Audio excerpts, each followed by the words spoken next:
Beli na me ke aloha. Thank you for joining us today for Heluhelu and Mele. I'm Kumu Maile na ehu, coming from Molokai, and today we're going to be sharing this puke, Pele, and it's beautifully illustrated by Dietrich Varez. And let's see, Pele, the fire goddess, as told by Dietrich Varez, and Pua Kanaka, illustrated by Dietrich Varez. Now, Pele is so unique in that you don't hear too many stories about her in other parts of Polynesia. She's very specific to Hawaii, and it is here in Hawaii that she made her home, and she stays till today at Halema'uma'u crater on Kilauea. But before she came and made Hawaii her home, she had a home from the South Seas. Some say it was Kahiki, some say it was Pola Pola or Bora Bora. But let's hear about Pele's life and her family. Long ago, on an island in a far-off sea, a woman named Haumea waited for her child to be born. The elders of the village had told her that this baby would be different from all the other children.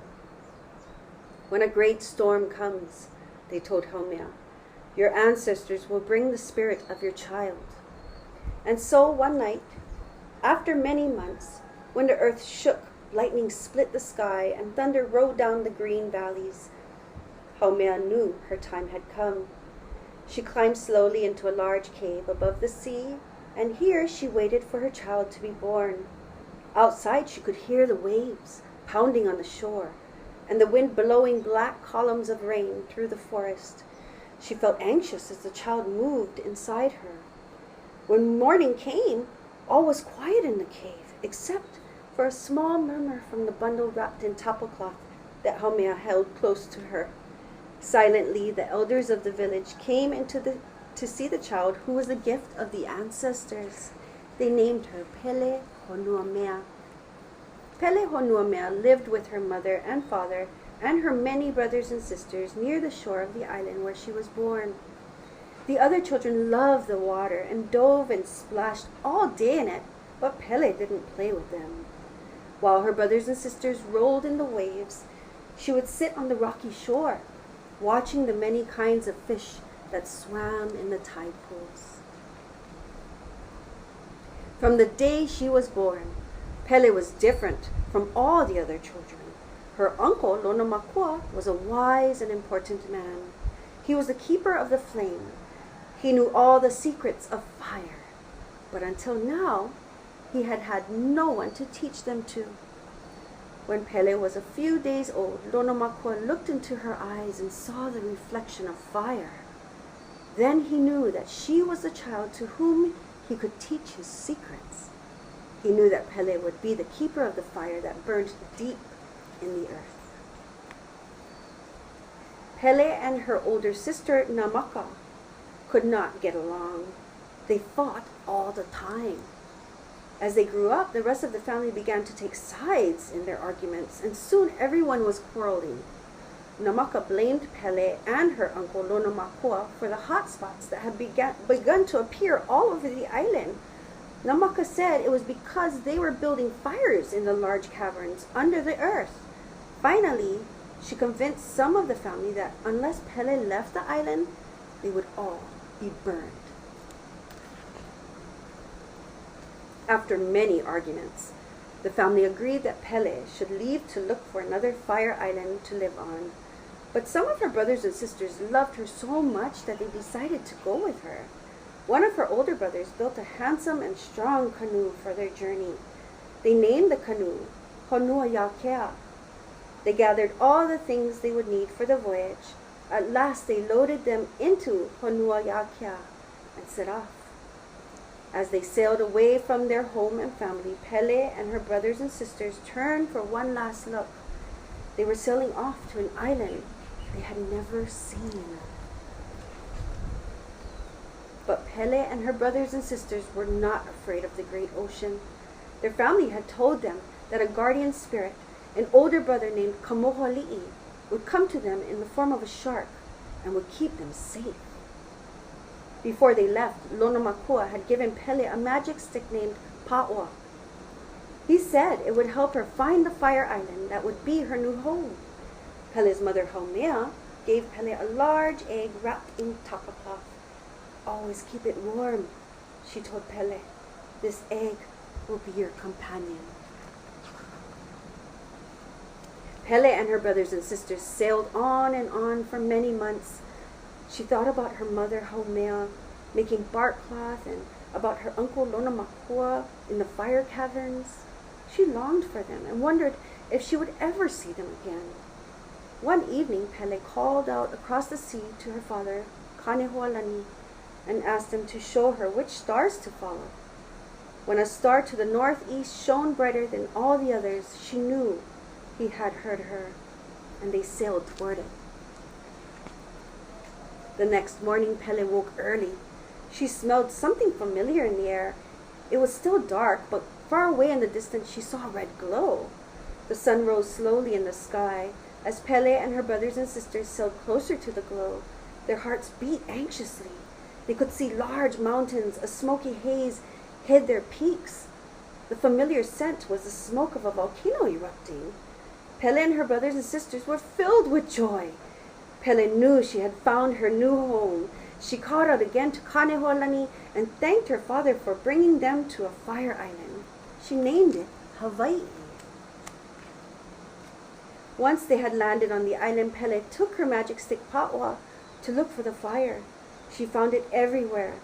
She took Pa'ua up the mountain until she came to a huge pit where the top of the volcano had fallen in. Pele spoke to her gods and told them that this place was now theirs. She named it Kilauea. Inside the large pit was a crater which she named Hale Ma'u. This was her new home, where she would live with her brothers and sisters.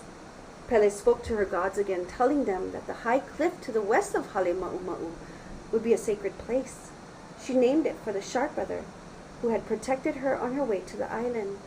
The cliff is still known as Kapali Kapu or Kamuhali'i, the sacred cliff of Kamuhali'i. Pele explored her new home. She recognized some plants, but there were others she had never seen before. Her favorite was a small red berry that grew all around her new home. She tasted it, and it was so sweet and good. Its pink color reminded her of a friend she had left behind. So she named it for her, Ka'ohelo. This fruit would always have special meaning for Pele. Pele soon found a fire god living on Kilauea. His name was Aila'au, which means forest eater, and he burned everything he touched. He and Pele both wanted Kilauea for their home. Pele was determined to keep Kilauea. She had dedicated the volcano to her gods, and she could not give up. Aila'au and Pele started throwing fireballs at each other. Then they began to shake the earth. Then they made the volcano erupt, each one making more flames, smoke, and lava than the other. Pele flowed down Kilauea to Puna, then to Ka'u, and finally as far as Kona. The sky was black with smoke. At last, one day, the battle ended, and Hawaii was quiet again. It took a long time for the trade winds to blow the black smoke out to sea. When the air was finally clear, Aila'au was gone. Some people say he hid in the caverns under the earth and may still be wandering down there. When Pele had beaten Aila'au, the people who lived below Kilauea respected her as a goddess. They loved her and were afraid of her too. They brought her gifts and wrote songs for her, and they formed family clans to protect her sacred fire. And that's just halfway through. I'll be sharing the rest of the mo'olelo and what happens with Pele and the egg that her mother Haumea gave to her to care for. It's a whole nother epic story. Well, I hope you love that story just as much as I do. I created some artwork that was actually inspired by it. And if you look at the slide here, it shows some artwork that was done in art camp for the youth that I do here in Molokai, and they used oil pastels, and they created this volcano, or Lua Pele. So there's step-by-step instructions if you want to create this artwork inspired by Pele, Honua Mea, and then we're going to sing a song about her as well. Let's go sing. Maikai, now we're ready to learn Mele, a song about Pele, and this is a very Mele Kahiko about her, an old song about her, and it speaks of her movement and how she moves around the island in the form of lava. And the Hawaiian word or Huolelo Hawaii for lava is actually Pele. So let's look at the words on the screen. The name of the song is E Pele, E Pele. So the first line, I want you to repeat after me so we can practice and sing it together. E Pele, ka'u li ana. E ho'opili mai all together. E Pele, ka'u li ana. And what that means is Pele, moving along. It's talking about her movement. Now the next line or the next verse is E Pele, hua'ina. Let's do it all together.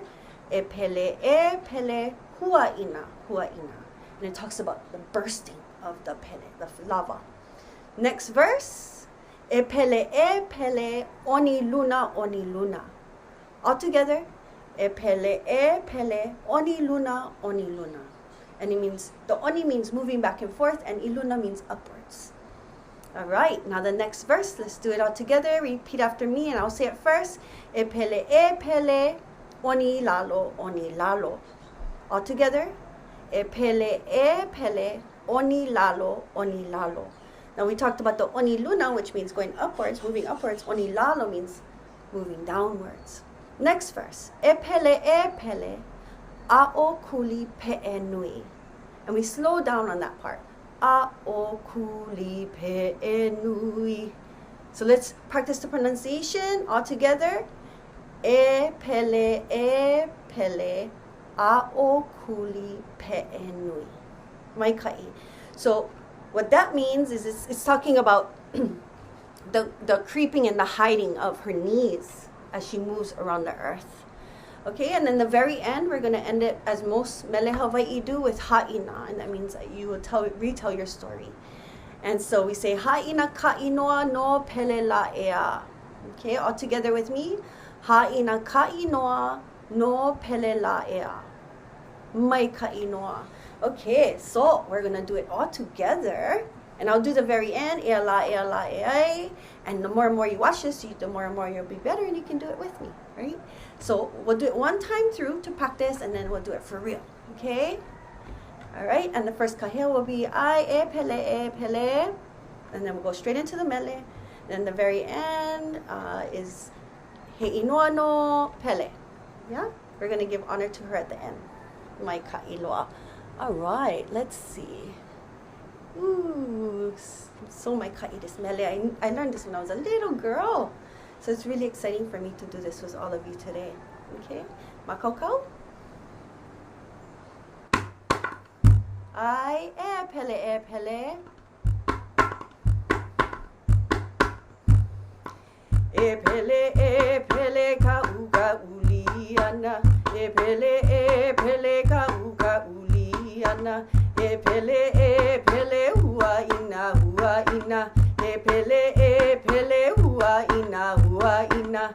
E pele oni luna. E pele oni luna.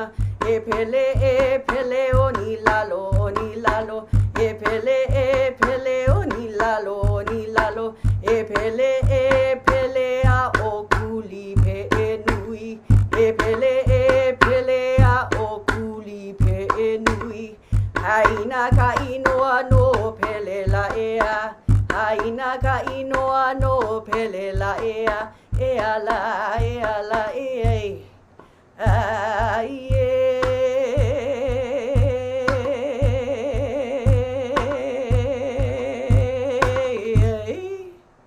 He inoa no pele. You guys ready to do it for real? All right, let's take it from the top. Makoko. E pele.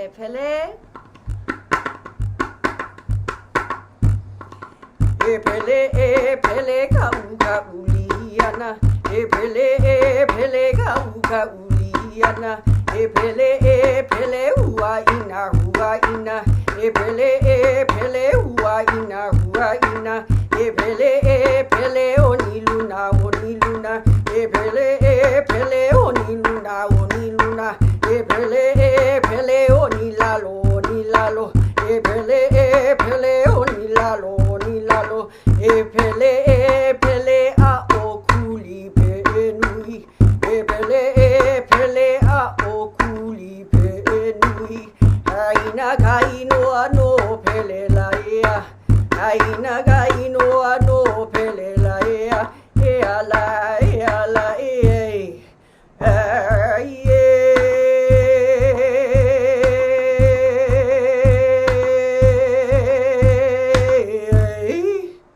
He ino no Pele.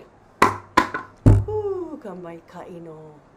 I'm so happy you joined me today, and I hope I see you the next Heluhelu and Mele, and maybe we'll hear the rest of the story of Pele and her sister Hi'iakai Kapolio Pele. Until then, ahui ho. Ahui ho. Malama pono. Ahui ho. Malama pono. Ahui ho. Ene. Ahui ho. Ene. Malama pono ene.